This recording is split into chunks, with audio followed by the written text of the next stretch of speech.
Hello everyone. This is one of my favorite lectures to give. It's on the Salem witch trials.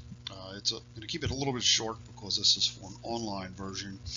Um, but the purpose of this lecture is to demonstrate how communities create deviance to remain functional. In other words, this is how crime and deviance can be functional or good for a society.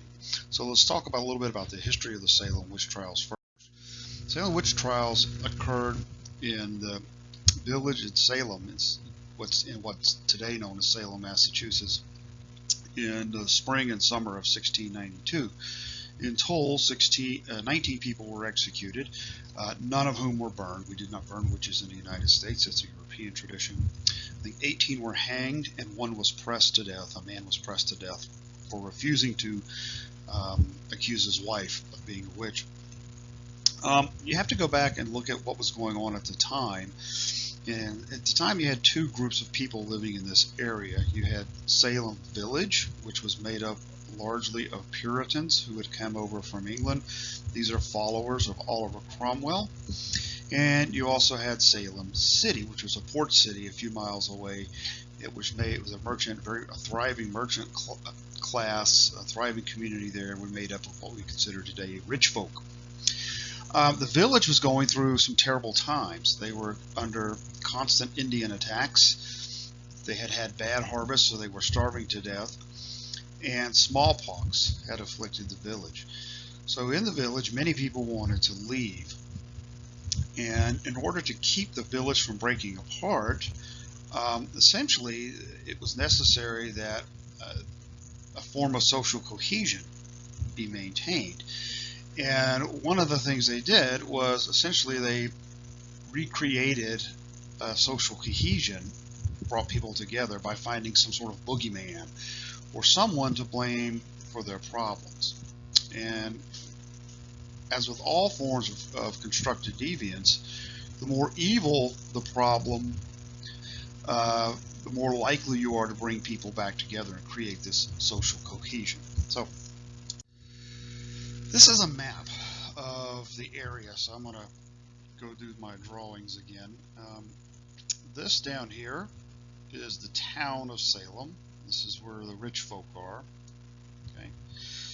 This up here, this whole area up here is the village. This is where the Puritans lived.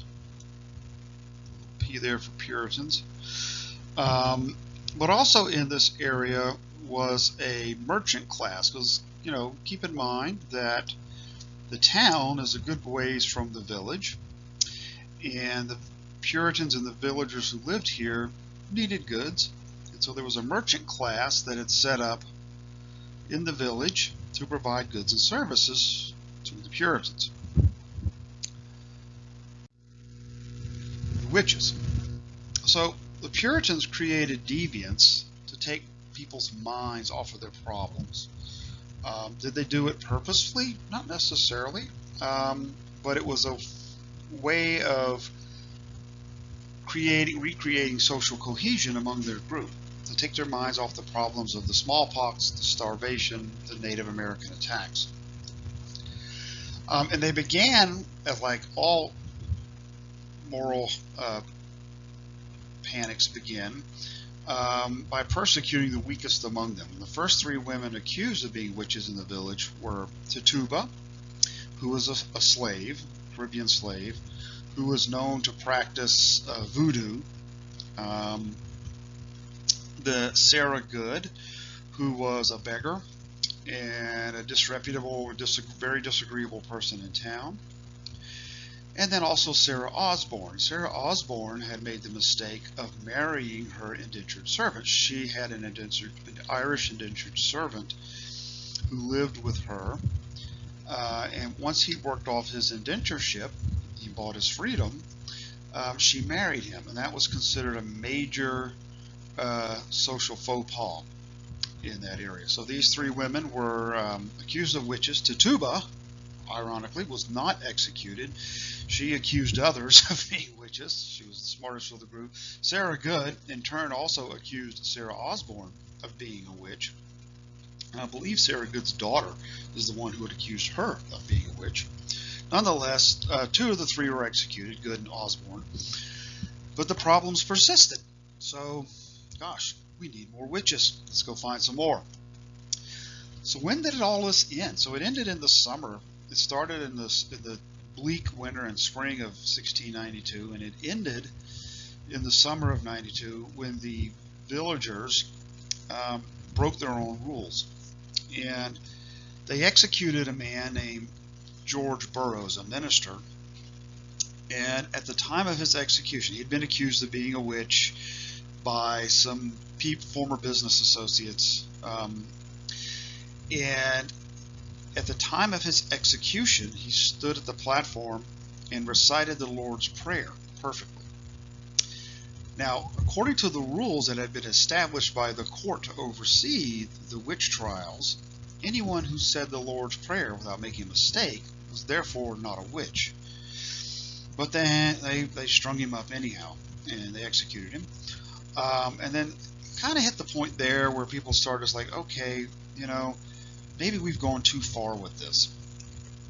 And there's a great quote by Martin Niemöller when it comes to the Nazis in Germany.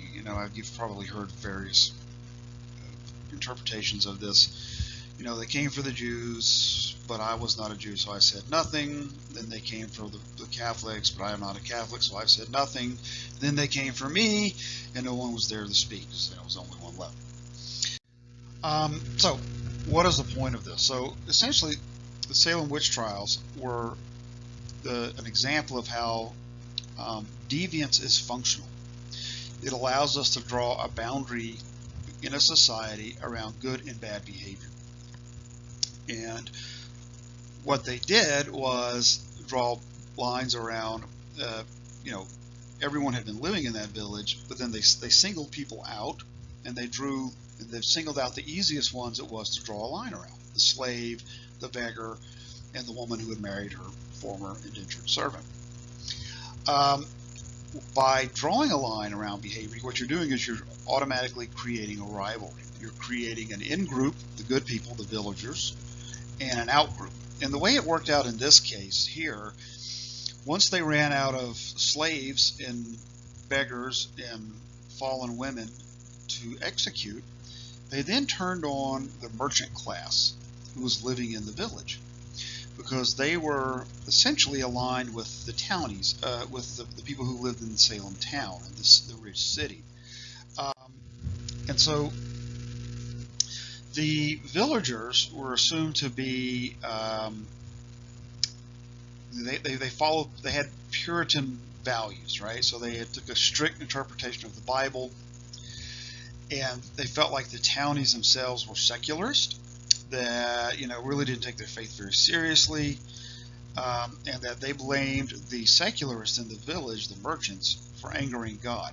And so they then turned, once they got, once they ran out of slaves and fallen women to execute, they then turned on the merchant class of the village, and then eventually they worked their way around to Minister Burroughs, and at that point, we're talking 19 people dead. It had been about 6 months since all this mess has been going on, and at that point, people started to take, maybe we're doing something wrong here. And the interesting thing is, the victims' families of this mess were eventually paid reparations by the Commonwealth.